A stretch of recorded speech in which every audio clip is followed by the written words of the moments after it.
காசி மாநகரத்தை பிரம்மதத்தன் அப்படிங்கிற ராஜா ஆட்சி பண்ணிட்டு வந்தார். அவர் ஒவ்வொரு வருஷமும் ஒரு திருவிழா நடத்துறது வழக்கம். எல்லா தேசத்திலிருந்தும் எல்லா வகையான ஜனங்களும் அதில் வந்து கலந்துக்குவாங்க. ஒரு சமயம் அது மாதிரி விழா நடந்துகிட்டு இருந்தது. வைகுண்டத்திலிருந்து தேவலோகத்திலிருந்து நிறைய தேவகுமாரர்கள்லாம் காசி நகருக்கு அப்போ வந்திருந்தாங்க. அதில் முக்கியமாக ஒரு 4 தேவகுமாரர்கள். அந்த 4 பேரையும் சுற்றி ஏகப்பட்ட கூட்டம். அப்படி என்ன விசேஷம் அவங்கக்கிட்ட அப்படின்னா, மற்றவங்களை விட அவங்க முகம் அழகாக இருந்ததா அப்படி பார்த்தா அப்படியும் இல்லை. அவங்க அணிஞ்சிருந்த மலர் மாலைகள் தான் அதுக்கு காரணமாக. அந்த மலர்கள்லேருந்து அப்படி ஒரு அபூர்வமான நறுமணம். இதுக்கு முன்னாடி இப்படி ஒரு நறுமணத்தை அந்த ஊர் ஜனங்க அனுபவிச்சதே இல்லை. அதுதான் அந்த 4 பேரையும் சுற்றி கூட்டம். எல்லாரும் கேள்வி கேட்க ஆரம்பித்தாங்க. உடனே அந்த 4 தேவகுமாரர்களும் எல்லாருக்கும் தெரியும்படியாக வானத்தில் எழும்பி கொஞ்சம் உயரமாக நின்றுக்கிட்டாங்க. கீழே நின்றுக்கிட்டு இருந்த அரசன்லேருந்து ஆண்டி வரைக்கும் ஒருத்தர் பாக்கி இல்லாமல் ஒரே குரலில் எல்லாரும் அவங்கள பார்த்து, எங்களுக்கும் இது மாதிரி மாலையை போட்டுக்கணும்னு ஆசையாக இருக்குது, அதுக்கு நீங்கள் தான் அருள் பண்ணணும் அப்படின்னு கேட்டுக்கிட்டாங்க. மாலை போட்டுக்கிறதுனா எல்லாருக்கும் ஆசையாக தானே இருக்கும். அந்த 4 தேவகுமாரர்களில் ஒருத்தர் புத்தர் பிரான். அவர் சொன்னார், பூலோகவாசிகளே, நான் சொல்கிறத கொஞ்சம் பொறுமையாக கேளுங்க. கக்காரு அப்படிங்கிற கற்பக விருஷத்தின் மலர்களால் தொடுக்கப்பட்டது இந்த மாலை. இதுக்கு நிறைய சக்தி உண்டு. எந்த காலமும் இது வாடாது, வாசனையும் குறையாது. ஆனால் இதை அணிந்து கொள்றதுக்கு சில தகுதிகள் தேவை அப்படின்னார். என்ன தகுதி அது சொல்லுங்களேன் அப்படின்னு ஏக காலத்தில் எல்லாரும் சத்தம் போட்டாங்க. தீய இயல்புகள் உள்ளவங்க, இழிந்த சிந்தனை, இழிந்த செயல் உள்ளவங்க இந்த மாலையை அணிய முடியாது அப்படின்னார். அவ்வளோதான். கூட்டத்தில் சத்தம் போட்டவங்கள்லாம் மெதுவாக அப்படி அடங்க ஆரம்பிச்சிட்டாங்க. இன்னொரு தேவகுமாரன் சொன்னார், அடுத்தவங்க பொருளை அபகரிக்காதவன், அடுத்தவங்களுக்கு கெடுதல் பண்ணக்கூடிய பொய் பேசாதவன், பேராசையினால் கெட்ட வழியில் பொருள் ஈட்ட நினைக்காதவன் இந்த மாலையை போட்டுக்கலாம் அப்படின்னார். கூட்டத்திலிருந்து யாரும் முன்னுக்கு வரல. ஒரே ஒரு ராஜகுரு மட்டும் கொஞ்சம் முன்னாடி வந்தார். பெரியவர், படித்தவர். அவர், எனக்கு தகுதி இருக்குது அந்த மாலையை போட்டுக்கிறதுக்கு அப்படின்னார். வேற ஒன்றும் இல்லை, பொய் சொல்லியாவது அந்த மாலையை வாங்கிக்குவோமே அப்படின்னு முடிவு பண்ணிட்டார் அவர். அவ்வளோதான், மாலையை வாங்கிட்டார். அடுத்த தேவகுமாரன் பேசினார். யாருக்கு திடமான அறிவும் மனமும் இருக்குதோ, யாருக்கு நல்ல காரியங்களில் அசையாத ஈடுபாடு இருக்குதோ, நல்ல அரிய பொருள்களை தனியாக தான் மட்டும் அனுபவிக்க விரும்பாதவர் யாரோ அவர் முன்னாடி வந்து இந்த மாலையை வாங்கிக்கலாம் அப்படின்னார். அந்த தகுதியும் எனக்கு இருக்குன்னார் ராஜகுரு. மாலையை வாங்கி போட்டுக்கிட்டார். இன்னொரு ராஜகுமாரன் பேச ஆரம்பித்தார். அறநெறியில் செல்வம் சேர்க்கணும், ஆடம்பர பொருள்களுக்கு அடிமையாகக்கூடாது, வெற்றி அடைஞ்சாலும் கர்வம் வரக்கூடாது, அப்படிப்பட்டவங்க இந்த மாலையை போட்டுக்கலாம்னார்.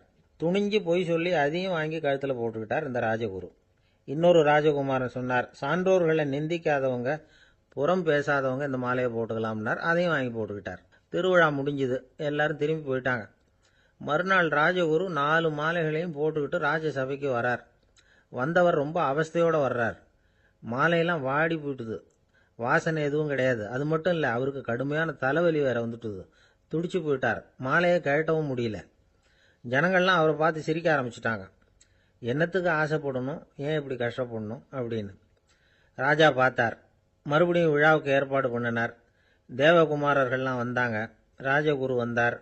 மக்கள் முன்னிலையில் அவங்க காலில் விழுந்தார், மன்னிப்பு கேட்டுக்கிட்டார். இந்த மாலையை போட்டுக்கிற தகுதி எனக்கு இல்லை. தகுதி இல்லாத ஒருத்தன் தகாத தகுதியை பொய் மூலம் பெறணும்னு ஆசைப்படுறாங்களே, அவங்களுக்கெல்லாம் என்னுடைய தண்டனை ஒரு எச்சரிக்கையாக இருக்கட்டும்னார். அதுக்கப்புறம் தேவகுமாரர்கள் அவர் கழுத்தில் இருக்கிற மாலையை கழட்டினாங்களாம். அந்த மாலைகளும் பழையபடி மனம் கொடுக்க ஆரம்பிச்சுட்டு தான். இதுலேருந்து நாம் தெரிஞ்சுக்க வேண்டியது என்னென்னா, நமக்கு தகுதி இல்லாத ஒரு கௌரவம் நம்மக்கிட்ட தானாக வந்தால் கூட அதை வந்து தவிர்த்து விடுறது தான் நல்லது. அதுதான் புத்திசாலித்தனம். ஒருத்தர் வந்தார், சார், எங்கள் இலக்கிய மன்ற விழாவுக்கு நீங்கள் வந்து தலைமை தாங்கணும்னார். உடனே இவர் சொன்னார், பேச்சாளர், சார், இலக்கியத்தை பற்றி பேசுகிற தகுதி எனக்கு இல்லையே அப்படின்னார். உடனே அவர் கூப்பிட வந்தவர் சொன்னார், அந்த தகுதி உங்களுக்கு இல்லைங்கிறது எங்களுக்கும் தெரியும் சார், அதனால தான் உங்களை தலைமை தாங்க கூப்பிடுறேன் அப்படின்னார். அது சரி, தலைமைன்னா அதுக்கு இவர் என்னதான் அர்த்தம் பண்ணுறாருன்னு தெரியல. அளவுக்கு மிஞ்சினால் அமிர்தமும் நஞ்சு அப்படின்னு சொல்லுவாங்க. அது உண்மைதான். ஒருத்தருக்கு அளவுக்கு மீறிய புகழ் வந்துட்டுதுன்னு வச்சுங்க, அது கூட ஆபத்தாக போயிடுறது உண்டு. பழங்காலத்துல எல்லாம் கிரேக்க தேசத்தில் ஒரு பழக்கம் உண்டாம். அதாவது யாராவது ஒருத்தரை நாடு கடத்தணும்னா அதுக்கு ஒரு வழி உண்டு. அதாவது ஒருத்தரை நாடு கடத்தணும்னு மக்கள் விரும்புகிறாங்கன்னு வச்சுங்களேன், அவர் பேரை ஒரு மண்பாண்ட ஓட்டுச்சில்லில் எழுதி அதை ஒரு குறிப்பிட்ட பொது இடத்துல போட்டுற வேண்டியது, அவ்வளவுதான். இது மாதிரி பல பேர் போட்டுக்கிட்டே இருப்பாங்க, எல்லாம் அப்படியே குவிஞ்சு போயிடும். அந்த ஓட்டாஞ்சில்லு குவியலில் யாருடைய பேர் அதிகமாக இருக்குதோ அந்த நபரை ஒரு 10 ஆண்டுகள் நாடு கடத்தி விடுவாங்க. இது அந்த ஊர் வழக்கமாக. ஒரு நாள் அந்த குவியலுக்கு பக்கத்தில் ஒரு ஆள் நின்றுக்கிட்டு இருக்கிறான். அவன் கையில் ஒரு ஓட்டாஞ்சில்லு வச்சிருக்கிறான். அதில் யாரோட பேரையோ எழுதணும், எழுதி அந்த இடத்துல போடணுங்கிறது அவன் ஆசை. ஆனால் அவன் படிக்காதவன், அதனால் எழுத தெரியல. யாராவது அந்த வழியாக வர்றாங்களான்னு பார்த்துக்கிட்டே நின்றுக்கிட்டு இருந்தான். ஒரு பெரியவர் வந்துக்கிட்டு இருந்தார். அவர்கிட்ட ஓடினான். கையில் இருந்த மண்பாண்ட சில்லை கொடுத்தான். ஐயா, இதில் ஒரு பேர் எழுதி கொடுங்களேன்னா. அந்த பெரியவர் அதை வாங்கி கையில் வச்சுக்கிட்டு, என்ன பேர் எழுதணும் சொல்லு அப்படின்னா. இவன் சொன்னான், அரிஸ்டைடிஸ் அப்படின்னு எழுதுங்க அப்படின்னா. இதை கேட்டதும் அந்த பெரியவருக்கு அதிர்ச்சி. ஏன்னா அவர் தான் அரிஸ்டைடிஸ், தத்துவ மேதை அரிஸ்டைடிஸ் அவர். இருந்தாலும் நான் தான் அதுங்கிறத காட்டிக்காம அந்த ஆளுகிட்ட கேட்டார். அது சரிப்பா, அரிஸ்டைடிஸ்ங்கிற பேரை எழுத சொல்ற, அவர் உனக்கு என்ன கெடுதல் பண்ணார்? அவர் பேரை இதில் எழுத சொல்றியே அப்படின்னு கேட்டிருக்கார். அதுக்கு இவன் சொன்னானா, அவர் எனக்கு எந்த கெடுதலும் பண்ணல, அவரை நான் பார்த்தது கூட இல்லை அப்படின்ட்டுருக்கான். அப்புறம் எதுக்காக அவரை நாடு கடத்தணும்னு நீ ஆசைப்படுற அப்படின்னு கேட்டிருக்கார். இப்போ அந்த ஆள் சொல்கிறான், அரிஸ்டைடஸை பற்றி எல்லாரும் பேசுகிறாங்க, அவர் ரொம்ப நல்லவர், அவர் ஒரு பெரிய அறிவாளிங்கிறாங்க, அவர் ஒரு பெரிய வள்ளல், பேரறிஞர், இப்படி எல்லாரும் சொல்கிறத கேட்டு கேட்டு எனக்கு ரொம்ப அலுத்து போயிட்டுது, அதனால தான் வெறுப்பாயிட்டேன் அப்படின்னு நானும். இதிலேருந்து என்ன தெரியுது? நாம் நல்லவனாக இருக்கிறதுல ஒன்றும் இடைஞ்சல் இல்லை. ஆனால் நம்மளை நல்லவன் நல்லவன் எல்லாரும் சொல்ல ஆரம்பிச்சிட்டாங்கன்னு வச்சுக்கோங்க, அப்போ இடைஞ்சல் ஆரம்பம்னு அர்த்தம். எதுவுமே அளவுக்கு மிஞ்சி போகாமல் பார்த்துக்க வேண்டியது ரொம்ப அவசியம். அளவுக்கு அதிகமாக ஆசைப்படாதவங்களில் ஆப்ரஹாம் லிங்கனும் ஒருத்தரான். அவர் ஒரு தடவை தன்னுடைய நண்பர்கள்கிட்ட பேசிக்கிட்டு இருந்தாராம். ஒருத்தர் கேட்டிருக்கார், ஒரு மனுஷனுக்கு கால்கள் எவ்வளவு உயரம் இருக்கணும் அப்படின்னு கேட்டாராம். இதுக்கு ஆப்ரஹாம் லிங்கன் சொன்னாராம், அது என்ன, இடுப்புலேருந்து தரையை தொடுற அளவுக்கு உயரம் இருந்தால் போதும் அப்படின்னாராம். ஒரு பெரிய பியானோ கலைஞர் வியன்னாவில் இருந்தார். ரொம்ப புகழ்பெற்ற இசை கலைஞர் அவர். இங்கிலாந்து மகாராணி விக்டோரியா அவருடைய சங்கீதத்தை கேட்கணும்னு ஆசைப்பட்டாங்க. அவரை அரண்மனைக்கு கூப்பிட்டாங்களாம். பியானோ வாசிக்க சொல்லி கேட்டாங்களாம். இவரும் ரொம்ப பிரமாதமாக வாய்ச்சி காட்டியிருக்கார். உடனே பாராட்டி பரிசுகள்லாம் கொடுத்து அனுப்புனாங்களாம். அந்த இசையை கேட்கறதுல அரசிக்கு ரொம்பவும் ஆர்வம் உண்டு. அதனால் அதுக்கப்புறமும் அந்த கலைஞர் அடிக்கடி அரண்மனைக்கு வர வேண்டிய அவசியம் ஏற்பட்டது. ஏன்னா அரசி கூப்பிட ஆரம்பித்தாங்க. இவர் போகணும், அங்கே இசை நிகழ்ச்சி நடத்தணும். இவர் அங்கே பாடி வாசிக்கிறது உண்டு. ஒரு தடவை மகாராணி அவரை பார்த்து, உங்கள் நாட்டு தேசிய கீதம் பாடுங்களேன் அப்படின்னு கேட்டாங்களாம். உடனே அவர் தன்னுடைய நாடான ஆஸ்திரியாவின் தேசிய கீதத்தை பாடியிருக்கிறார். அவர் பாட ஆரம்பித்த உடனே மகாராணி எழுந்திரிச்சு நின்னாங்களாம். அதுக்கு மரியாதை செலுத்துகிற நோக்கத்தோட பாட்டு முடிகிற வரைக்கும் அப்படியே நின்றுக்கிட்டு இருந்தாங்களாம்.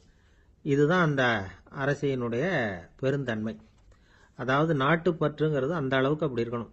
இப்படி ஒரு அரசியே நம்ம நாட்டு தேசிய கீதத்துக்கு எழுந்திரிச்சு நின்று மரியாதை செலுத்துகிறாங்க அப்படிங்கிறத புரிஞ்சிக்கும் பொழுது அந்த முதிய கலைஞரின் மகிழ்ச்சிக்கு அளவே இல்லையா. அதுக்கப்புறம் அந்த பியானோ கலைஞர் ஒரு நாள் தன்னுடைய நண்பர் ஒருத்தர்கிட்ட பேசிக்கிட்டு இருந்தாராம். அப்போ சொன்னாராம், மகாராணியார் எனக்கு எவ்வளவோ பரிசுகள்லாம் கொடுத்துருக்குறாங்க. ஒரு தடவை எனக்கு வைரக்கல் பதித்த அணி ஒன்றை கூட பரிசாக கொடுத்தாங்க. ஆனால் அதை விட உயர்ந்த விலை மதிக்க முடியாத அணி என்ன தெரியுமா? நான் என்னுடைய நாட்டு தேசிய கீதத்தை நான் பாடுறப்போ அவங்க எழுந்திரிச்சு நின்று மரியாதை செலுத்தினாங்களே, அதுதான் எனக்கு கிடைச்ச மிகப்பெரிய பரிசு அப்படின்னாராம். எனக்கு தெரிஞ்ச சங்கீத வித்வான் ஒருத்தர் இருக்கார். சமீபத்தில் ஒரு நாள் அவரை பார்த்தேன். எப்படி போயிட்டுருக்கு உங்கள் தொழில் அப்படின்னு கேட்டேன். ரொம்பவும் வித்தியாசமாக போயிட்டுருக்குங்க அப்படின்னார். என்ன சொல்கிறீங்க அப்படின்னேன். முன்னாடியெல்லாம் நான் பாடினா எதிரில் இருக்கிறவங்க தான் எழுந்திரிச்சு போயிட்டு இருந்தாங்க. இப்போ எப்படின்னா நான் பாட ஆரம்பிச்சுட்டா உடனே பக்கவாத்தியக்காரனே எழுந்திரிச்சு போயிடுறான் அப்படின்னார் ரொம்ப வேதனையோட. ஒரு ஊரில் ஒரு ராஜா இருந்தார். அவர் அடிக்கடி காட்டுக்கு வேட்டையாட போவார். சில நண்பர்களையும் கூட அழைச்சிக்கிட்டு போவார். காட்டுக்கு போனதும் ஆளுக்கு ஒரு பக்கமாக போய் வேட்டையாடுவாங்க. சாயந்தரமாக திரும்பி வருவாங்க. மறுநாள் அரண்மனையில் உட்காந்து ஒவ்வொருத்தரும் அவங்க அனுபவங்களை எல்லாம் சொல்லிக்குவாங்க. அவங்க வீரத்துக்கு தகுந்த மாதிரி பரிசை அந்த ராஜா கொடுப்பார். இது மாதிரி ஒரு தடவை எல்லாரும் வேட்டைக்கு போயிட்டு திரும்பி வந்ததும் உட்காந்து பேச ஆரம்பிச்சிருக்கிறாங்க. ஒருத்தன் சொன்னான், தன்னுடைய வீர தீர செயலை பற்றி அளக்க ஆரம்பிச்சிட்டான். ஏன்னா அது அதுக்கு பரிசு கிடைக்க போகுதில்ல, அதனால. அவன் என்ன சொன்னான் தெரியுமா? அரசே, நேற்றுக்கு காட்டில் என்னாச்சு தெரியுமா? எனக்கு நேராக ஒரு சிங்கம் வாயை திறந்துக்கிட்டு வந்துட்டுது. நான் பயப்படவே இல்லை. உடனே ஒரு கல்லை எடுத்து குறி பார்த்து வீசினேன். சிங்கத்து வாய்க்குள்ளே போய் அந்த கல் மாட்டிக்கிட்டுது. அவ்வளவுதான். அந்த சிங்கம் என்னை பார்த்துட்டு பயந்துட்டு ஒரே ஓட்டமாக திரும்பி ஓடி போயிட்டுது அப்படின்னா. ஆஹா பலே அப்படின்னு எல்லாரும் கை தட்டினாங்க. ரெண்டாவது ஆள் ஒருத்தன் எழுந்திரிச்சான். அவன் சொல்ல ஆரம்பித்தான், அரசே, நான் போன வழியில் 2 பெரிய மலைப்பாம்பு கிடந்தது. என்னை முழுங்கிறதுக்கு வந்தது. நான் என்ன பண்ணேன் தெரியுமா? அந்த 2 பாம்போட வாலையும் ஒன்றா சேர்த்து முடிச்சு போட்டுட்டேன். அவ்வளவுதான். அது அங்கே இழுக்க இது இங்கே இழுக்க முடிச்சு நல்லா இறுகி போட்டுது அப்படின்றான். ஆஹா அற்புதம்னு சொல்லி எல்லாரும் கை தட்டினாங்களாம். அடுத்தபடியாக மூணாவது ஆள் ஒருத்தன் வந்தான். அவன் சொல்ல ஆரம்பித்தான், மன்னா, நான் போன பாதையில் குறுக்க ஒரு ஆறு. அதில் இறங்கி குளித்தேன். யாரோ காலை பிடிச்சி இழுக்கிறது மாதிரி இருந்தது. திரும்பி பார்த்தா ஒரு பெரிய முதலை. நான் உடனே அப்படியே ஒரு துள்ளல் துள்ளி அது முதுகில் போய் உக்காந்துக்கிட்டேன். அதை அப்படியே கரைக்கு நீந்த வச்சேன். கரைக்கு வந்து சேர்ந்ததும் அப்படியே ஒரே துள்ளி குதிச்சு கரைக்கு வந்துட்டேன் அப்படின்றான். அவன் தன்னுடைய வீரத்தை அப்படி சொல்லியிருக்கான். அடடா எப்பேற்பட்ட வீரம் அப்படின்னு எல்லாரும் கை தட்டினாங்களாம். நாலாவது ஆள் எழுந்திரிச்சான். மன்னா, நான் போன இடத்துல ஒரு கரடி வந்து என்னை துரத்த ஆரம்பிச்சுட்டுது. நான் ஒரு மலை உச்சிக்கு வந்துட்டேன். அதுக்கப்புறம் ஒரு அடி எடுத்து வச்சாலும் அதில் பாதாளத்தில் விழ வேண்டியது தான். அந்த நேரம் பார்த்து ஒரு பெரிய ராட்சச கழுகு அந்த பக்கமாக பறந்து வந்தது. நான் உடனே அப்படியே உயர எழும்பி அந்த கழுகோட காலை பிடிச்சிக்கிட்டேன். அப்படியே தொங்கிக்கிட்டே வந்தேன். ஒரு நல்ல இடம் வந்ததும் தொப்புன்னு கீழே குதிச்சு நடந்து வந்துட்டேன்னா. இதுக்கும் எல்லாரும் கை தட்டுறாங்க. கடைசியாக ஒரு ஆள் எழுந்திரிச்சான். அரசே, நான் வந்து போன வழியில் ஒரு பெரிய யானை குறுக்க வந்தது. பயங்கரமாக சத்தம் போட்டுக்கிட்டே வந்தது. நான் பயந்து ஓடலை. உடனே என்ன பண்ணேன் தெரியுமா? அந்த யானையோட வாலை பிடிச்சி தூக்கினேன். தலைக்கு மேலே தூக்கி கரன்னு சுற்றினேன். வேகமாக சுற்றி வீசி எறிஞ்சேன். அவ்வளவுதான். அதே ஸ்பீடில் அந்த யானை மேலே போக ஆரம்பிச்சுட்டுது. இன்னும் கூட அது போய்கிட்டே தான் இருக்குது, கீழே விழவே இல்லைன்னா. இதை கேட்டதும் ராஜாவுக்கு கோபம் வந்துட்டுது. என்ன முட்டாள்னு நினச்சிக்கிட்டு பேசுறியா? யானையை வந்து நீ வாலை பிடிச்சி தூக்குன, அதை நான் நம்பணுமா அப்படின்னார். உடனே இவன் பணிவாக பதில் சொன்னான். அரசே, ஒரு சிங்கத்து வாயில் கல் மாட்டிக்கிட்டதை நம்புறீங்க. மலைப்பாம்பு வாலை பிடிச்சி முடிச்சு போட்டதை நம்புறீங்க. முதல்ல முதுகில் சவாரி பண்ணதையும் நம்புறீங்க. கழுகு காலை பிடிச்சிக்கிட்டு பறக்கிறதையும் நம்புறீங்க. அப்படி நம்புறப்போ நான் சொன்னதை மட்டும் நம்பக்கூடாதா அப்படின்னு கேட்டானான். பொய் சொன்னவங்கெல்லாம் தலையை தொங்க போட்டுக்கிட்டாங்களாம். ராஜா அவங்கள பார்த்து சொன்னாராம், நீங்கள் எல்லாரும் என்னை முட்டாளாக்கி இருக்கிறீங்க. கடைசியாக பேசின இவன் தான் எனக்கு உண்மை எது பொய் எதுங்கிறத புரிய வச்சிருக்கிறான். இவன் தான் உண்மையான தைரியசாலி அப்படின்னு சொல்லி அவனுக்கே பரிசெல்லாம் கொடுத்து பாராட்டினாராம். இப்படி ஒரு கதை. உண்மையை நிலைநாட்டுகிறவன் தான் உண்மையான வீரன் அப்படிங்கிறத இதிலிருந்து நாம் புரிஞ்சுக்கணும்.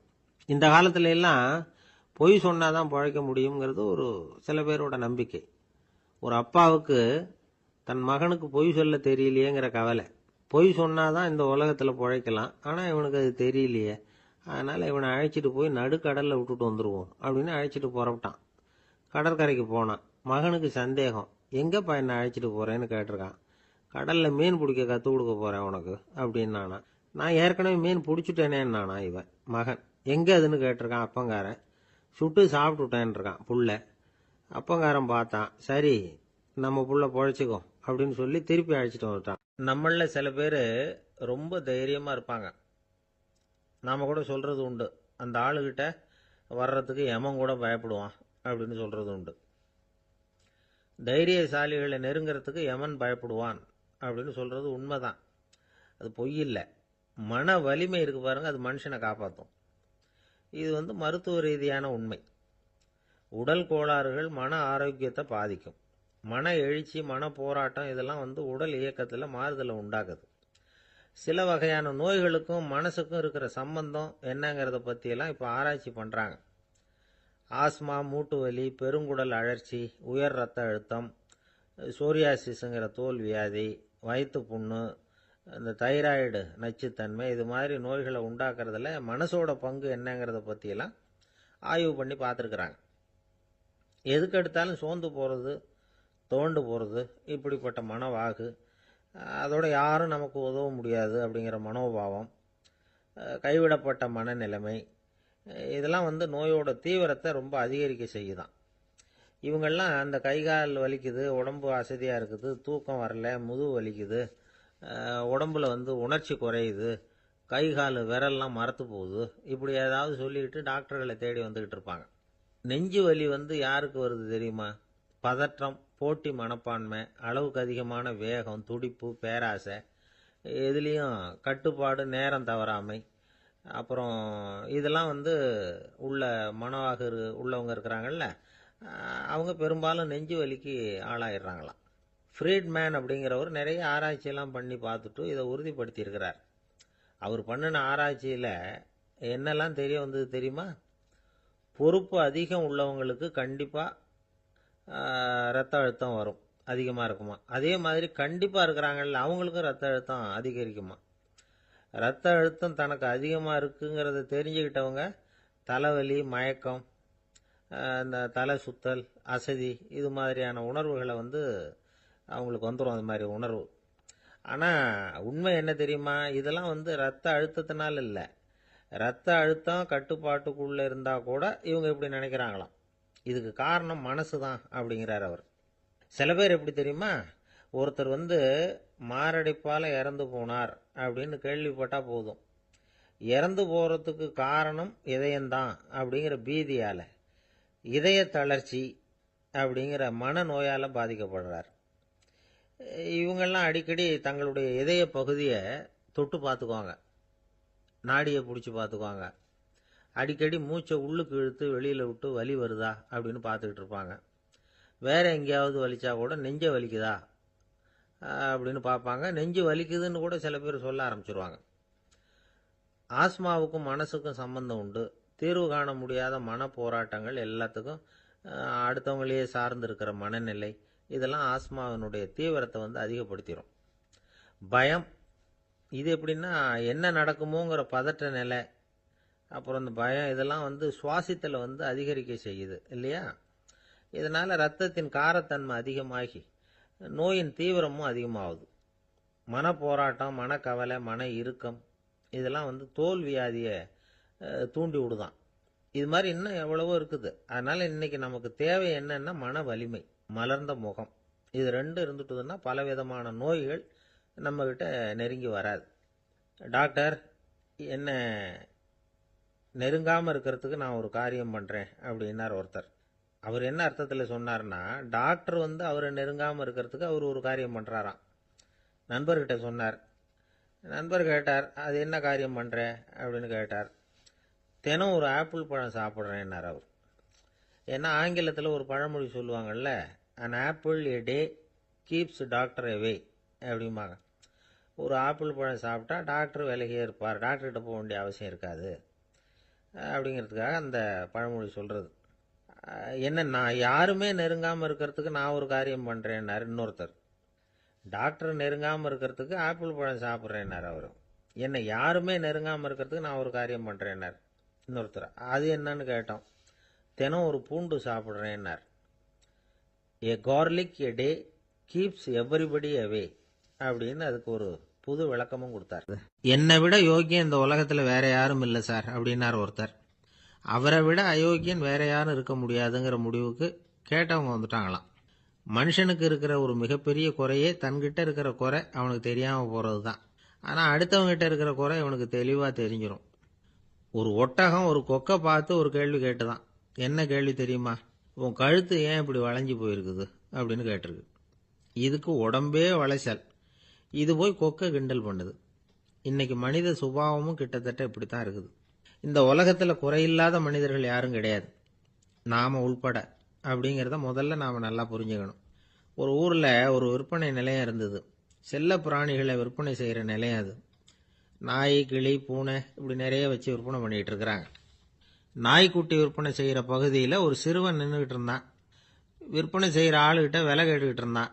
அதோ இருக்குதே அந்த நாய்க்குட்டி என்ன விலை அப்படின்னு கேட்டானா. 1000 ரூபா அப்படின்னாரான். சரி, அது வேணாம், இது என்ன விலைன்னு இருக்கான். 500 ரூபா அப்படின்னாரான். இந்த சின்ன பையன் கையில் வச்சுருந்தது வெறும் 50 ரூபா தான்.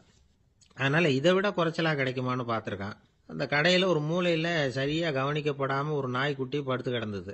பாவமாக கத்திக்கிட்டு இருந்தது. அதை பார்த்ததுமே இவனுக்கு அது ரொம்ப பிடிச்சி போச்சு. உடனே அந்த கடைக்காரரை பார்த்து, அதுவும் அந்த மூலையில் படுத்து கிடக்குதே அந்த நாய்க்குட்டி என்ன விலை அப்படின்னு கேட்டிருக்கான். தம்பி, அது ஒரு கால் ஊனம், அதனால் அது உன்னோட குதித்து விளையாடவோ ஓடுறதோ அதால் முடியாத காரியம் அப்படின்ட்டுருக்கார் அவர். அது தெரிஞ்சுதாங்க கேட்குறேன், அதோட விலை என்ன அதை மட்டும் சொல்லுங்களேன் அப்படின்ட்டுருக்கான்.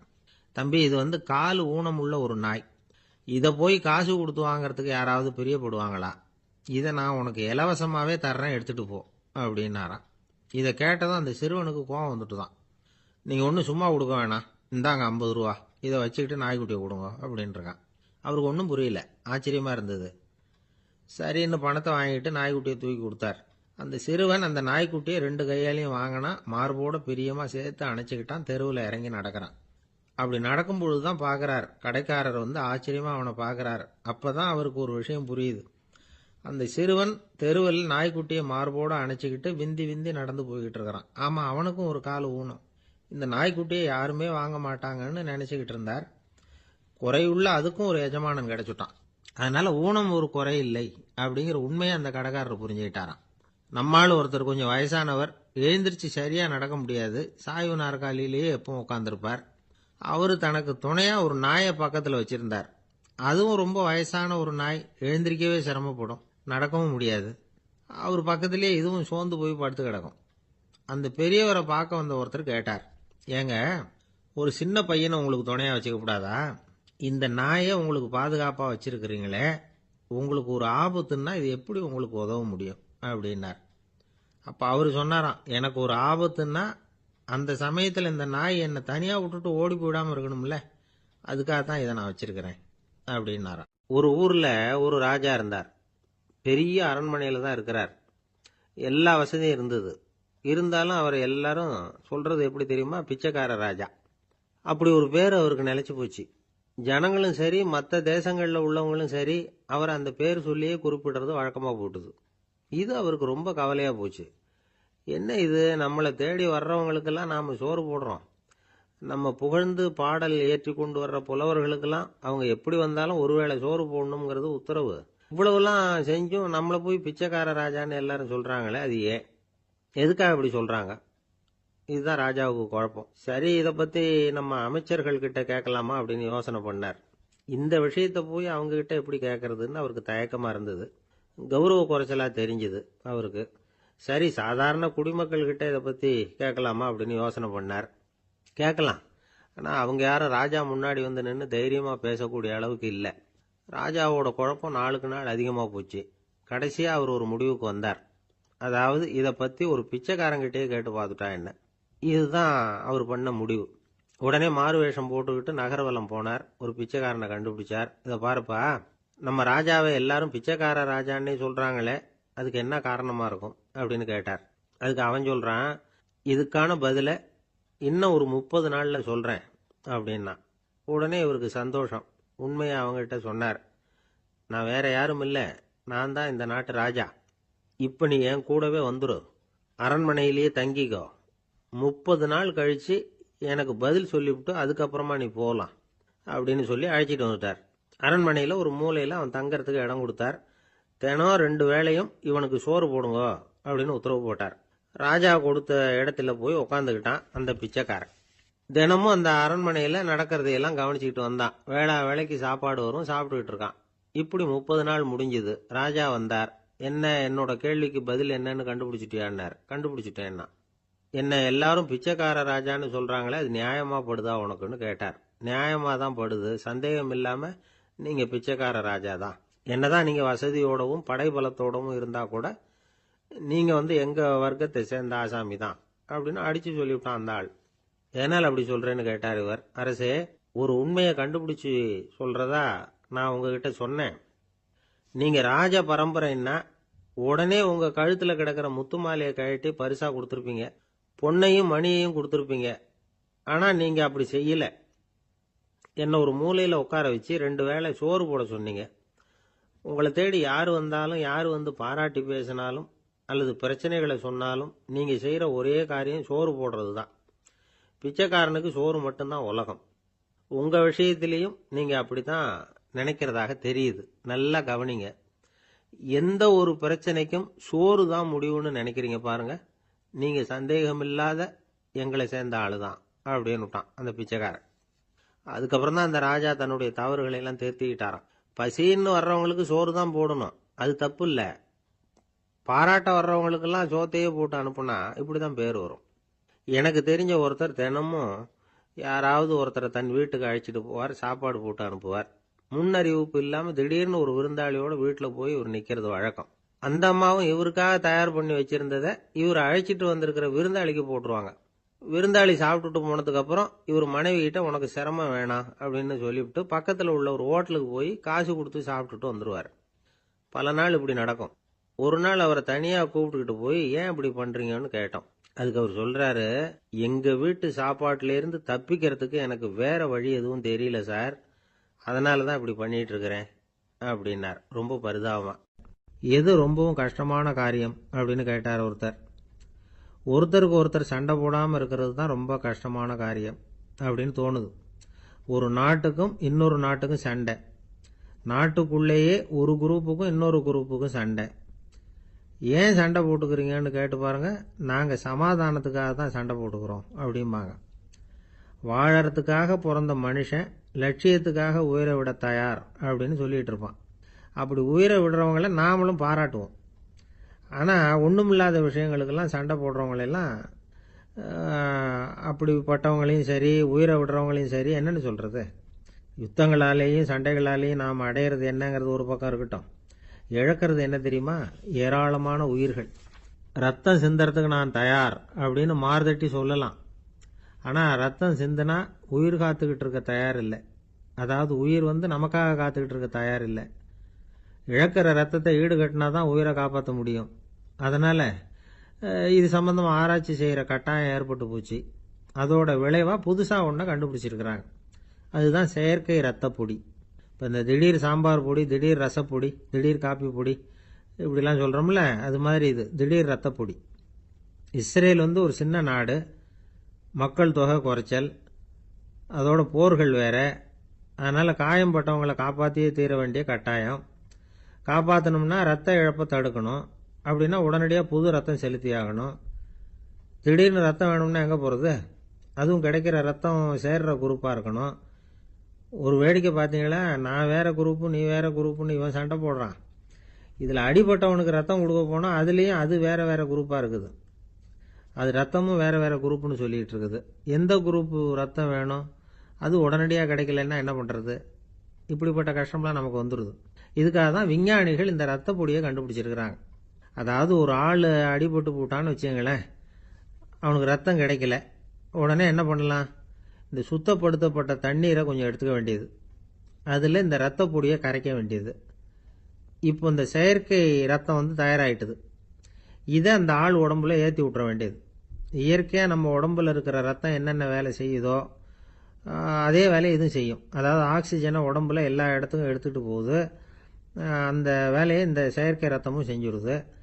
ஆனால் ஒரு விஷயம், இந்த செயற்கை ரத்தம் ஒரு அவசரத்துக்கு தான் உபயோகப்படுத்தலாம், ஒரு முதல் உதவி மாதிரி. அதை அப்படியே நிரந்தரமாக விட்டுற முடியாது. பின்னாடி தேவையான குரூப்பு உண்மையான ரத்தம் கிடைச்ச உடனே அதை செலுத்திக்கணும். உண்மையான ரத்தத்தை 20லேருந்து 40 நாள் வரைக்கும் தான் பாதுகாக்க முடியும். அதுவும் குளிர்பதன பெட்டியில். அதுக்குள்ளே உபயோகப்படுத்தலைன்னா அது வீணாக போயிடும். இந்த ரத்த பொடி அப்படி இல்லை, எவ்வளோ நாள் வேணும்னாலும் அப்படியே வச்சுருக்கலாம். குளிர்பதன பெட்டியும் தேவையில்லை. ஆனால் ஒன்று, இது தண்ணியில் கலந்து செயற்கை ரத்தமாக ஆக்கிவிட்டா அதோட வலு 72 மணி நேரம் தான். அதாவது 3 நாள். அதுக்குள்ளே அந்த ஆசாமியை எங்கேயாவது ஆஸ்பத்திரிக்கு தூக்கிட்டு போய் உண்மையான ரத்தத்தை கொடுத்துடணும். சண்டையில் அடிபடுறவங்க, சாலை விபத்தில் அடிபடுறவங்க, இவங்களுக்கெல்லாம் அவசரத்துக்கு கை கொடுத்து உதவுறது இந்த செயற்கை ரத்த பொடி. அதுக்கப்புறம் நாம் கொடுக்குற ரத்தம் தான் அவங்கள காப்பாற்றணும். இன்னைக்கு ரத்தத்தை தானமாக கொடுக்க தயாராக இருக்கிற நல்ல உள்ளங்கள் ஏராளம். எவ்வளவு ஆக்சிடென்ட்டு, ஆப்ரேஷன், இதில் சம்மந்தப்பட்டவங்களை காப்பாற்றுறது நாம் தானமாக கொடுக்குற ரத்தம் தானே. ஒரு ஆக்சிடென்ட்டு, ஒரு ஸ்கூட்டர் ஒரு ஆள் மேலே மோதி விட்டுது. பார்த்து வரக்கூடாதா அப்படின்னா அந்த ஆள், நீ தான் பார்த்து நடக்கணும், ஏன்னா 20 வருஷமாக நான் அந்த ஸ்கூட்டரை ஓட்டிக்கிட்டு இருக்கிறேன் அப்படின்னா இவன். இதுக்கு அவன் சொன்னானா, நீ தான் பார்த்து ஓட்டணும், ஏன்னா 40 வருஷமா நான் இப்படி நடந்துகிட்டு இருக்கிறேன் அப்படின்னானா. ஒரு ஆள் அசையாம கிடக்கிறார், அவர் இருக்காரா போயிட்டாராங்கிறத எப்படி முடிவு பண்றோம்? அவர் மூக்குக்கு முன்னாடி புறங்கையை வச்சு பார்க்குறோம், மூச்சு வருதா இல்லையா அப்படிங்கிறத கண்டுபிடிக்கிறதுக்காக. மூச்சுங்கிறது அவ்வளவு முக்கியமான ஒரு விஷயம். சுவாசம் இல்லைன்னா எதுவுமே இல்லை.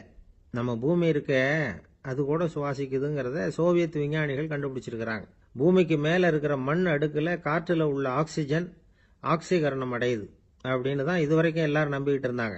ஆனால் இப்போ என்ன கண்டுபிடிச்சிருக்கிறாங்கன்னா, அந்த ஆக்சிஜன் பூமிக்குள்ள 1 கிலோமீட்டர் ஆழம் வரைக்கும் ஊடுருவி போகுதான். பூமிக்குள்ள 2 பக்கமும் பல கிலோமீட்டர் வரைக்கும் பரவுதான். பூமிக்குள்ள இருக்கிற நீர்நிலை அடுக்குகள் தான் நுரையீரல் செய்கிற வேலையை செய்யுதான். நம்ம உடம்புல நுரையீரல் இல்லைன்னா ஒன்றும் நடக்காது. ஒரு மரத்தை தலைகீழா தொங்க போட்டால் எப்படி இருக்கும்? அப்படி யோசிச்சு பாருங்க. அப்படி தான் இதுவும், நுரையீரலும் அப்படி தான் இருக்கும். வலது பக்கம் ஒன்று, இடது பக்கம் ஒன்று. வலது பக்கம் நுரையீரல் கொஞ்சம் பெருசாக இருக்கும், நுட்பமான நரம்பு குழாய்கள் அதில் இருக்கும்.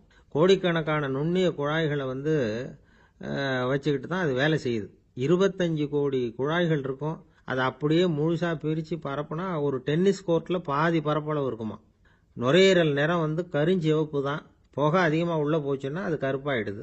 காற்றுல உள்ள பிராணவாயுவை இது இழுத்து எடுத்துக்கிட்டு ரத்தத்தை சுத்தப்படுத்துகிற முக்கியமான வேலையை இது செய்யுது. அசுத்த காற்றை வெளியில் அனுப்பி வச்சுருது. ஒருத்தர் வேகமாக ஓடி வரார், அவருக்கு மூச்சு இறைக்கும். பயங்கரமாக எதையாவது பார்த்து விடுறார், உடனே மூர்ச்சை ஆயிடுவார். இது மாதிரி சமயங்களில் வேற எந்த தூண்டுதலும் இல்லாமல் நுரையீரல் தானாகவே இயங்கும். இப்படி ஒரு அவசியம் ஏற்படுறப்போ இயக்கத்தை தூண்டி விடுற முக்கியமான இணைப்பு மூளைக்கு கீழே முதுகு எலும்புக்கு மேற்பகுதியில் இருக்குது. அது உடனே சுவாசத்துக்கு அவசர உதவியை கொடுக்குது. இப்போ ஒருத்தர் பேசாமல் உட்காந்துருக்கார். இந்த சமயத்தில் அவருக்கு 1 பங்கு காற்று தேவைப்படுதுன்னு வச்சுக்கோங்க. அவர் எழுந்திரிச்சு நடக்கும் பொழுது 1.5 மடங்கு தேவைப்படும். ஓடுனார்னா 3 மடங்கு தேவைப்படும். படுத்திருக்கிறப்ப 1/2 மடங்கு தான் தேவைப்படும். இதுக்கு நிமிஷத்துக்கு 16 தடவை மூச்சு விட்டாகணும். இப்படி சாதாரணமாக உள்ளே இழுக்கிற காற்று கொஞ்சம்தான் இருந்தாலும் இது மாதிரி 8 மடங்கு காற்றை உள்ளே இழுத்து வச்சுக்கிற சாமர்த்தியம் நுரையீரலுக்கு இருக்குதான். தண்ணி, நுண்கிருமிகள், ரசாயன பொருள் இப்படி எது உள்ளே போனாலும் நுரையீரல் சமாளிச்சுக்கும். 30 வருஷமாக விடாத புகை பிடிக்கிறவர் தொடர்ந்து உள்ளே அனுப்பி வைக்கிற புகையை கூட சமாளிக்குதுன்னா பார்த்துங்களேன். உள்ளே போகிற புகை நுட்பமான சுவாச முடிச்சுகளை அழிச்சு விடுது. கறி புகை அது மேலே படிஞ்சு உபயோகம் இல்லாமல் பண்ணிவிடுது. ஆனாலும் தேவைக்கு அதிகமாக 8 மடங்கு கூடுதலாக சுவாச முடிச்சுகள் நம்ம உடம்புக்குள்ளே இருக்கிறதுனால சமாளிக்க முடியுது. சமாளிக்க முடியலன்னா சில சமயம் மூச்சு திணறும். அதை ஒரு எச்சரிக்கையாக எடுத்துக்கிட்டு புகை பிடிக்கிற பழக்கத்தை விட்டுடணும். அதுதான் நல்லது. ஆனால் அப்படி யார் விடுறது? இணை பிரியாத 2 நண்பர்கள் இருந்தாங்களாம். 2 பேரும் விடாமல் சிகரெட் குடிக்கிறவங்க. அதில் ஒருத்தன் செத்து போட்டான். இன்னொருத்தன் அதுக்கப்புறம் 2 சிகரெட்டாக குடிக்க ஆரம்பித்தானான். ஏன் இப்படி பண்ணுறேன்னு கேட்டிருக்காங்க. நான் ஒரு சிகரெட்டு தான் குடிக்கிறேன், செத்து போன என்னுடைய ஃப்ரெண்டு இருக்கானே செத்து போனவன், அவனுக்காக இன்னொரு சிகரெட்டு குடிக்கிறேன் அப்படின்னு நானா. இது ரொம்ப ஆபத்து, விட்டுடு அப்படின்னு சொல்லியிருக்காங்க. சரின்னு ஒத்துக்கிட்டான். ஆனால் அதுக்கப்புறமும் ஒரு சிகரெட் வீதமாக குடிச்சிக்கிட்டே இருந்தான். சிகரெட்டு பழக்கத்தை நீ இன்னும் விடலையான்னு கேட்டாங்களாம். அந்த பழக்கத்தை நான் எப்போவோ விட்டுட்டேன், இப்போ நான் குடிக்கிறது என் ஃப்ரெண்டுக்காக அப்படின்னு நானா. இவங்கெல்லாம் எப்படி திருந்துறது? ஒரே ஒரு ஊரில் ஒரு ராஜா இருந்தார். அவர் பேரில் மக்களுக்கு ரொம்ப மரியாதை. அவ்வளவு நல்லா ஆட்சி புரிஞ்சுக்கிட்டு வந்தார். அவருக்கு வயசாயிட்டுது. அதனால் ஒரு நாள் அமைச்சரை கூப்பிட்டார். இதை பாருங்க, எனக்கு வயசாயிட்டுது, அதனால் இந்த அரச பொறுப்பையெல்லாம் நீங்கள் ஏற்றுக்குங்க அப்படின்னார். அதுக்கப்புறம் ராணியை கூப்பிட்டார். வா, நாம் இனிமேல் இங்கே இருக்க வேணாம், காட்டுக்கு போய் தவம் பண்ணலாம் அப்படின்னு கூப்பிட்டார். இந்த செய்தி மக்களுக்கு அறிவிக்கப்பட்டது. மக்கள் உடனே கூட்டம் கூட்டமாக அரண்மனைக்கு வர ஆரம்பிச்சுட்டாங்க. மன்னரை போய் பார்க்குறாங்க. அரசே, தாங்கள் எங்களுக்கு தந்தை மாதிரி. நீங்கள் காட்டுக்கு போயிட்டால் நாங்கள்லாம் இங்கே எப்படி இருக்க முடியும்? எங்களுக்கெல்லாம் எந்த துன்பமும் இல்லாமல் பார்த்துக்கிட்டு வர்றீங்க. இது மாதிரியான ஒரு அரசாட்சி இல்லைன்னா மக்கள் வாழ்ந்து என்ன பயன் அப்படின்னாங்க. இருந்தாலும் என்ன பண்ணுறது, வயசாயிட்ட காரணத்தினால இந்த முடிவுக்கு வர வேண்டியிருக்குது அப்படின்னாரா ராஜா. அப்படின்னா நீங்கள் காட்டுக்கு போக வேணாம், நாங்கள் போகிறோம். நாங்கள் அங்கே போய் தவம் பண்ணுறோம், வழிபாடு பண்ணுறோம். கடவுள் வருவார், அவர்கிட்ட வரம் வாங்கிட்டு வந்துடுறோம் அப்படின்னாங்களாம். அப்படி சொல்லிவிட்டு உடனே எல்லாரும் காட்டுக்கு போனாங்க. நாட்டு மக்கள் எல்லாரும் ஒட்டு மொத்தமாக காட்டில் உட்காந்துக்கிட்டு தவம் பண்ணுறதை பார்த்தார் கடவுள். உடனே புறப்பட்டு வந்தார். எல்லாரும் இப்படி உட்காந்துருக்கிறீங்களே, என்ன வேணும் உங்களுக்கு அப்படின்னு கேட்டார். உடனே மக்கள் எல்லாரும் ஒரு குரலில் சொன்னாங்க, சுவாமி, எங்கள் மன்னன் ரொம்ப நாளைக்கு நல்லபடியாக இருக்கணும். அவர் மகிழ்ச்சியாகவும் உடல் நலத்தோடும் இருந்தால் தான் நாங்கள் அமைதியாக வாழ முடியும் அப்படின்னாங்க. சரி, அதுக்கு என்ன செய்யணும் அப்படின்னார் ஆண்டவன்.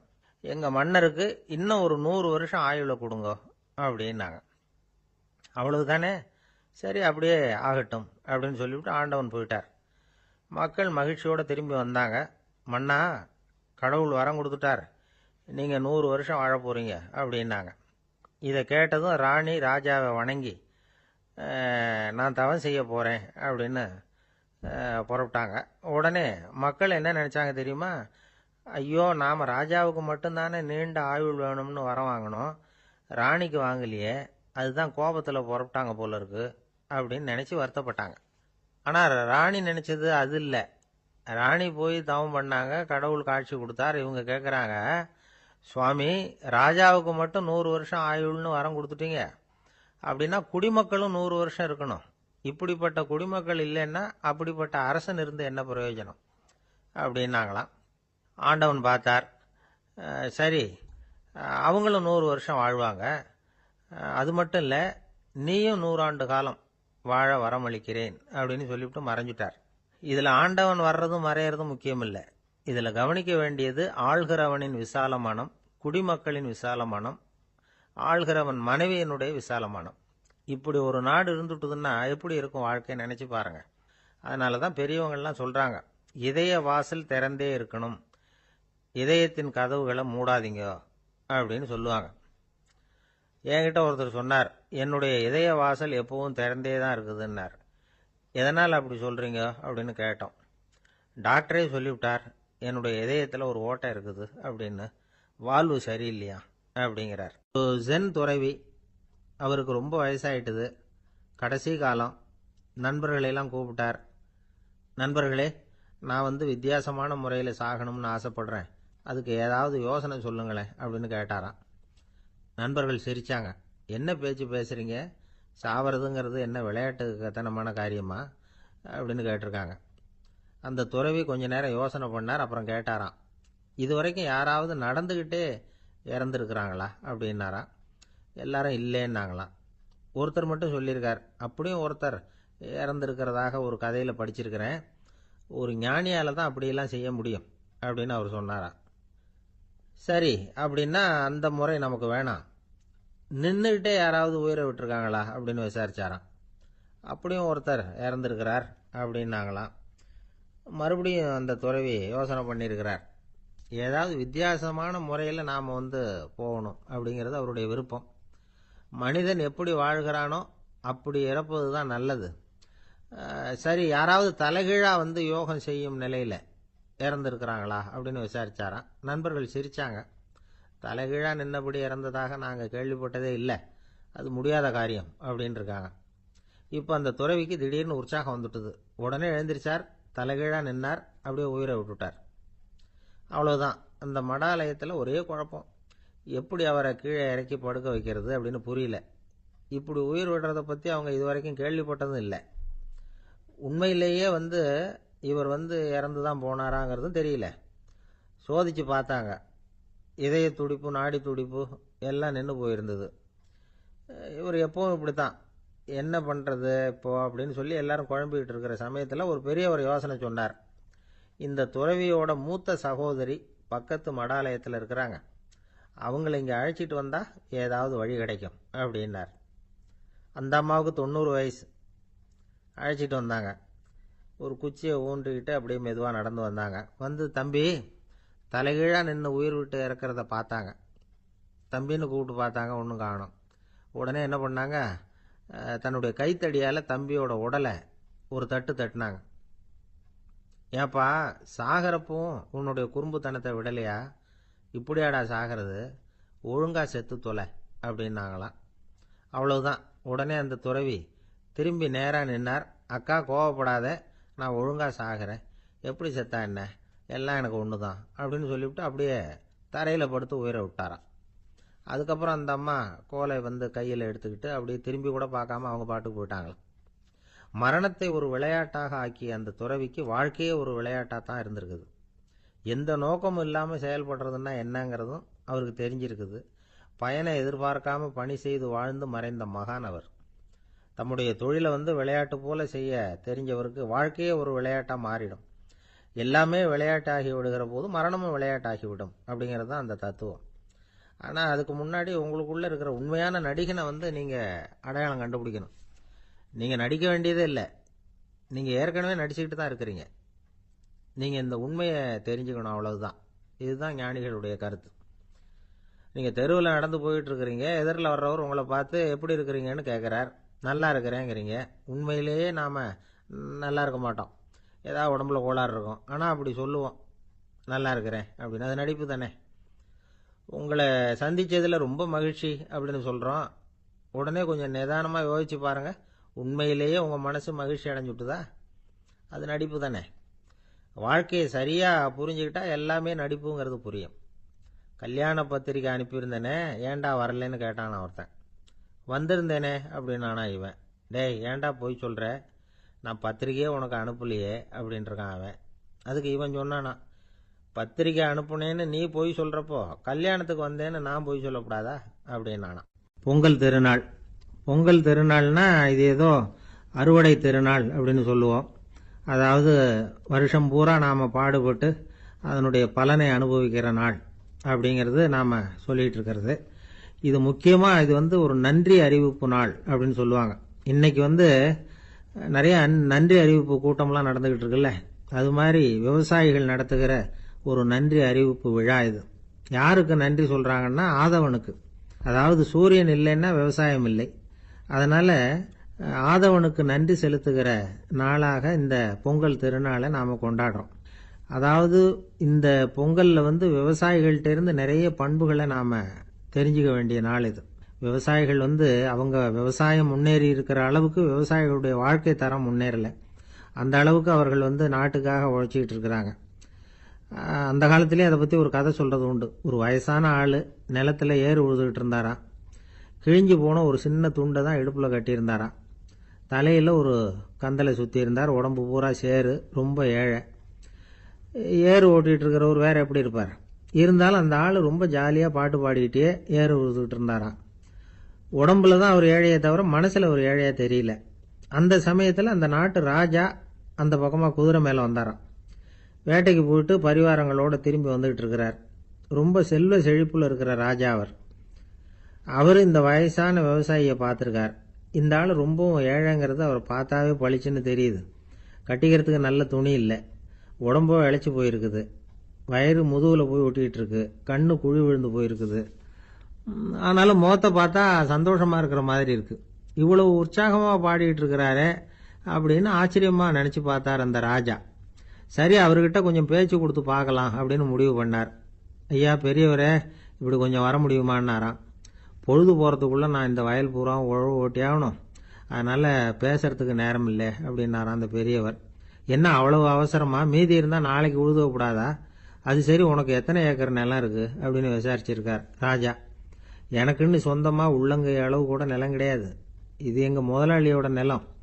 இதை பூராவும் உழுது முடித்தாதான் அவர் கூலி கொடுப்பார். நான் கூலிக்கு உழுதுகிட்டு இருக்கிறேன். உங்ககிட்ட பேசிக்கிட்டு இருந்தால் அவருக்கு துரோகம் பண்ணது மாதிரி ஆகிடும் அப்படின்னாராம்.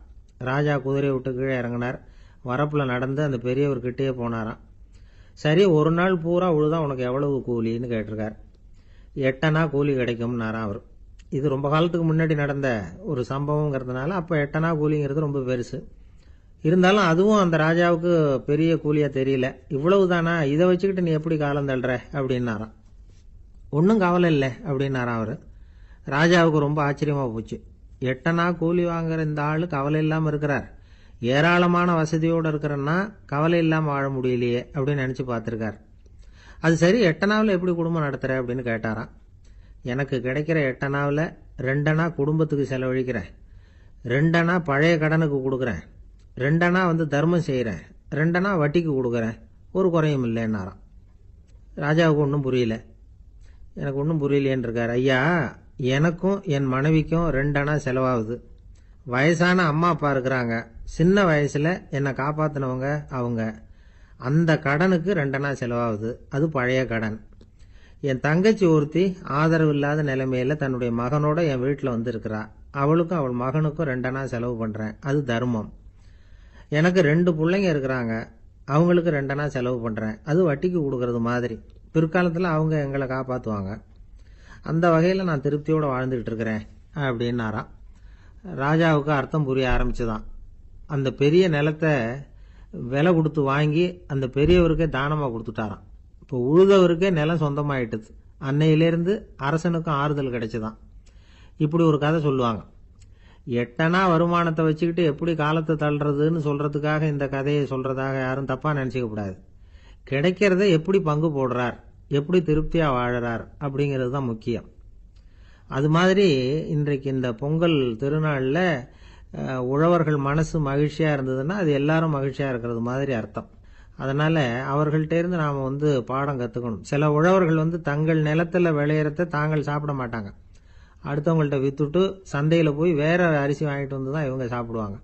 அப்படிப்பட்ட விவசாயிகள்லாம் இது உண்டு. பங்கிடுகிற பண்பை உழவர்கள்ட்ட இருந்து கற்றுக்கொள்ளுங்கள் அப்படிம்பாங்க. ஒரு ஆள் நிம்மதியா மகிழ்ச்சியா இருந்தானா, உங்க நிம்மதிக்கும் மகிழ்ச்சிக்கும் என்ன காரணம்னு கேட்டிருக்காரு இன்னொருத்தர். என்கிட்ட இருந்தது பூராவையும் என் பிள்ளைங்களுக்கு சமமா பங்கு போட்டு கொடுத்துட்டேன், எனக்குன்னு எதுவுமே வச்சுக்கல, அதுதான் நிம்மதிக்கு காரணம்னு இருக்கான். உங்ககிட்ட இருந்தது எவ்வளவு இருந்தது அப்படின்னு கேட்டிருக்காரு அவரு. மொத்தமா ஒரு 50,000 ரூபாய் இருக்கும் அப்படின்னு இருக்கான். அவ்வளவும் பணமாவே இருந்ததா அப்படின்னு கேட்டிருக்காங்க அவங்க. இல்லைங்க, அவ்வளவும் கடன், அதை தான் பிரிச்சு கொடுத்துருக்கேன் பிள்ளைங்க கிட்ட அப்படின்னு நானா அவன். காஞ்சிபுரத்துல பல்லவ ராஜா ஒரு கோவில் கட்டினார், கைலாசநாதர் கோவில். அதுக்கு கும்பாபிஷேகம் பண்றதுக்கு ஒரு நாள் குறிப்பிட்டு அதுக்கு வேண்டிய ஏற்பாடுகள்லாம் பண்ணினார். முதல் காரியமா கடவுளை வேண்டிக்கிட்டார், நீங்க இந்த கும்பாபிஷேகத்துக்கு நேர்ல கலந்துக்கணும்னார். கடவுள் அந்த ராஜா கனவுல வந்தார். நீ கும்பாபிஷேகம் வச்சிருக்கிற அதே நாள்ல அதே நேரத்துல எனக்கு இன்னொரு ஊர்ல ஒரு கும்பாபிஷேகம் இருக்குது, அதுக்கு போக வேண்டியிருக்கு. அதாவது திருநின்ற ஊர்ல என்னுடைய பக்தர் ஒருத்தர், அவரும் ஒரு கோயில் கட்டி கும்பாபிஷேகம் செய்யறார், நான் அதுக்கு போக வேண்டியிருக்கு, அதனால உன்னுடைய தேதியை நீ மாத்தி வச்சுக்கோ அப்படின்னார். கடவுள் தான் எங்கேயும் இருக்கிறவராச்சே, அவர் நினைச்சா 2 இடத்துலயும் இருந்து கோயில் கும்பாபிஷேகத்தை நடத்த முடியாதா? ஏன் அப்படி செய்யல? அது ஒரு முக்கியமான காரணத்துக்காகத்தான். திருநின்ற ஊர்ல இருந்த பூசலாருங்கிற அந்த அடியாரின் பெருமையை இந்த உலகத்துக்கு எடுத்து காட்டணுங்கிறதுக்காகத்தான் கடவுள் அந்த ராஜா கிட்ட அப்படி சொன்னார். சரி, அந்த அடியார் அப்படி என்னதான் பெருசா கோயில் கட்டி விட்டார்? ராஜா கட்டின கோயிலை விட பெருசா? அவர் கட்டினது கருங்கல்லாலேயோ மண்ணாலேயோ மரத்தாலேயோ இல்ல. அவர் கட்டின கோயில் வேற மாதிரி. அது மனசால கட்டின கோயில், மனசுக்குள்ள இருக்கிற கோவில், மனக்கோவில். அந்த அடியார் தன்னோட மனசுக்குள்ள மாசக்கணக்கா ஒவ்வொரு கல்லா சேர்த்து கட்டின கோவில். இந்த விஷயம் ராஜாவுக்கு தெரியாது. அவர் என்ன நினைச்சுட்டாரு, அது நாம கட்டின கற்கோயிலை விட ரொம்ப பெருசா இருக்கும் போல இருக்கு அப்படின்னு நினைச்சுட்டாரு. சரி, அப்பேற்பட்ட அந்த கோயிலை தரிசனம் பண்ணிவிட்டு வருவோம் அப்படின்னு நினைச்சு ராஜா திருநின்ற ஊருக்கு போறார். அங்க போய் பார்த்தா கோயிலையும் காணும், ஒன்னையும் காணும். கடைசியில பூசலார் கட்டின மனக்கோவில் தான் அதுங்கிறத அவர் புரிஞ்சுக்கிறார். உடனே அந்த அடியாரின் காலில் விழுந்து வணங்குறார். அவரோ, இது மனசால முயன்ற கோவில், இதுக்கு இத்தனை பெருமையா அப்படின்னு ஆச்சரியப்படுறார். இதுல ஆச்சரியப்படுறதுக்கு ஒண்ணும் இல்ல. ஆண்டவன் விரும்புறது அகபக்தியையே தவிர புற தோற்றங்களே அல்ல. இதை நாம புரிஞ்சுக்கிட்டோம்னா நமக்குள்ள எந்த வேறுபாடுகளும் வர்றதுக்கு வழியே இல்லை. இன்னொரு ராஜா இருந்தார். அவரு ஆண்டவனுக்கு படைக்கிறதுக்காக ஒரு தார் நல்ல செவ்வாழை பழமா எடுத்துக்கிட்டு போகணும்னு நினைச்சார். அதனால முத நாளே அதை வாங்கிட்டு வர சொன்னார் வேலைக்காரங்கிட்ட. வேலைக்காரன் போனா, கடைத்தெருவில் ஒரு தார் பழம் வாங்கினா. வர்ற வழியில அவன் குடிசை, அப்படியே எட்டி பார்த்துட்டு போவோமேன்னு நினைச்சான். போனான். அங்க இவனோட குழந்தை பாவம் பசியால கத்திக்கிட்டு இருக்கு. இவன் பார்த்தான், இவ்வளவு பெரிய தாரில் ஒரு 2 பழம் எடுத்தா தெரியவா போகுது அப்படின்னு நினைச்சு ஒரு 2 பழத்தை பிச்சு அந்த குழந்தைகிட்ட கொடுத்தான். அது அதை வாங்கி வயிறார சாப்பிட்டுது, பசி அடங்குச்சு, விளையாட போயிட்டுது. இவன் அதுக்கப்புறம் வாழைப்பழத்தை எடுத்துக்கிட்டு அரண்மனைக்கு வந்தான். 2 பழம் பிச்சிருக்கிறது ராஜாவுக்கு தெரிஞ்சு போச்சு. இவன் உண்மையை சொல்லிவிட்டான். உடனே ராஜா, கடவுளுக்கு படைக்க வேண்டிய பொருளை குழந்தை எச்சில் பண்ண விட்டுருக்கியே அப்படின்னு சொல்லி அவனை கட்டி வச்சு சாட்டையால் அடிச்சார் பாவம். மறுநாள் பழத்தை கோயிலுக்கு எடுத்துட்டு போனார். கடவுள் முன்னாடி வச்சார். கடவுள் கண்ணை திறந்து பார்த்தார், பழம்லாம் அழுகி இருக்குது. என்ன இது அழுகி போன பழம் அப்படின்னார். ராஜா முழிச்சார். நல்லா தானே இருந்தது அப்படின்னு நினைச்சார். அப்போ கடவுள் அந்த ராஜா கிட்ட சொன்னாராம், இத பாருப்பா, இந்த தாரில் 2 பழம் தான் நல்ல பழம், அந்த 2 பழங்களையும் நேத்திக்கே நான் சாப்பிட்டுட்டேன் அப்படின்னாராம். அப்பதான் ராஜாவுக்கு புரிஞ்சுது, ஏழை குழந்தையின் பசியை தீர்க்கறதுக்காக உதவுன அந்த 2 பழம் தான் இறைவன் சாப்பிட்ட பழம்னு. இறைவன் இருக்கிற இடம் எது? இதுதான். ராமகிருஷ்ணர் வாழ்ந்த காலத்துல நடந்த ஒரு நிகழ்ச்சி இது. அப்போ ஒரு ஓவியர் இருந்தாராம். அவருக்கு ஒரு ஆசை, ராமகிருஷ்ணர் படத்தை வரையணும், அதை அவர்கிட்டயே கொண்டுட்டு போய் காட்டி அபிப்பிராயம் கேட்கணும். இதுதான் அந்த ஓவியரின் ஆசை. உடனே ராமகிருஷ்ணர் படத்தை வரைஞ்சி முடிச்சார். அதை எடுத்துக்கிட்டு போனார். இவர் போன சமயம் அங்க ராமகிருஷ்ணர் சீடர்களோட உட்கார்ந்துருக்கிறார். விவேகானந்தர் அங்க இருக்கிறார். இந்த ஓவியர் கொண்டுகிட்டு போய் தான் வரைந்த ஓவியத்தை அவர்கிட்ட காட்டினார். ராமகிருஷ்ண பரமஹம்சரின் ஓவியத்தை ராமகிருஷ்ணர்கிட்டயே காட்டுறார். ராமகிருஷ்ணர் என்ன பண்ணார் தெரியுமா? அந்த படத்தை பார்த்தார். உடனே அது காலை தொட்டார். குருதேவருடைய இந்த செயல் சீடர்களுக்கு ரொம்ப வியப்பை உண்டு பண்ணிச்சு. சில பேர் மனசுக்குள்ளேயே ரொம்ப குழம்பி போக ஆரம்பிச்சிட்டாங்க. என்ன இப்படி பண்றாரு, என்ன இது, இது அவரோட படம், அவரே அவரோட படத்தின் காலை தொடுறார் அப்படின்னு யோசிச்சாங்க. சில பேர் ஒன்றும் புரியாம ஒருத்தர் பார்த்து சிரிச்சுக்கிட்டாங்க.